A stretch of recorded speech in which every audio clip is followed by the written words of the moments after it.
Have you ever heard a politician say he wants to take a pay cut and have the government he runs do less? Meet such a candidate, Congressman Ron Paul. What should government do? Protect our freedoms, have a strong national defense, look and take care of our borders, have a sound currency.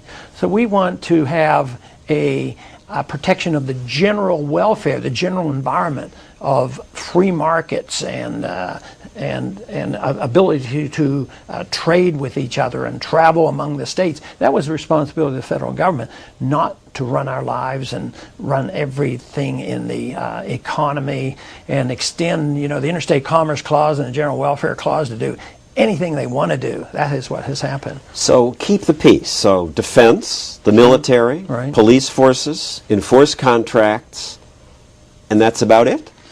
That's it. We would have a court system to enforce contracts, and when people do harm to others, when they do harm, taking property or injuring somebody, or polluting a neighbor's air. I think there's a role for government to protect our environment through private property rights. I mean, I think that, if we live on a river, I happen to have a house on a river, I don't want somebody upstream dumping their pollution in that river, and I should have a right of recourse. And so keep us safe, enforce contracts, run the courts, pollution rules, and otherwise butt out, leave us alone?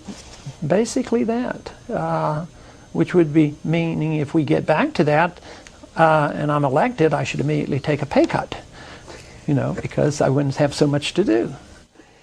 So you want to get rid of a lot of the government. This is Department of Education, one of the big, beautiful buildings in Washington. You'd get rid of it? We don't need this?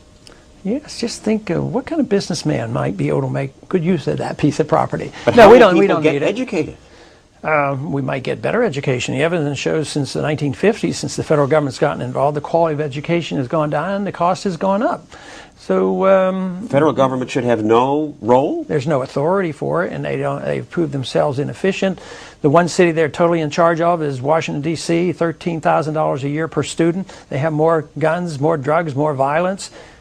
A bad educational system. So there's no evidence that the government can do a very good job.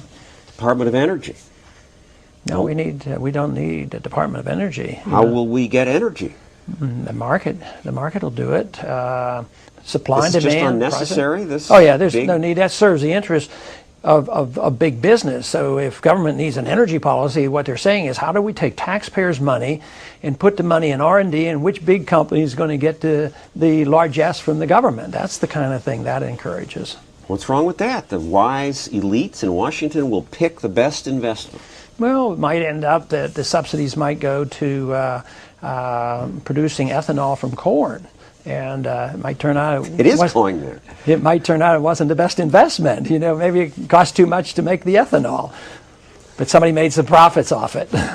Other cabinet departments: Department of Agriculture, Commerce, Health and Human Services, Housing and Urban Development. You'd get rid of all of them?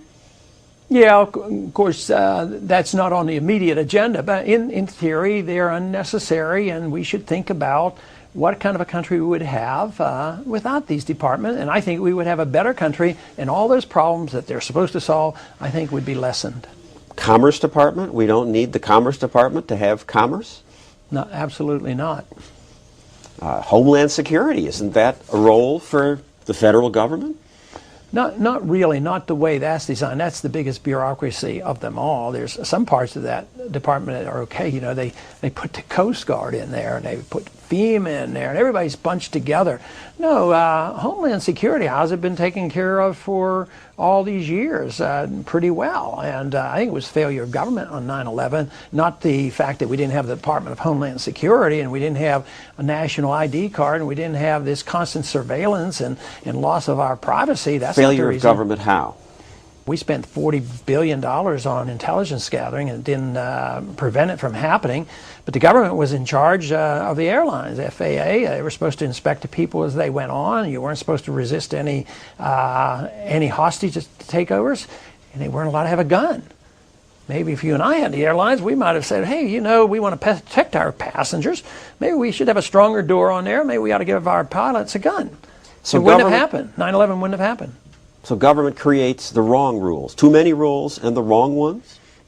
That's basically it, and most of the time, well-intentioned, but good intentions will not solve our problems.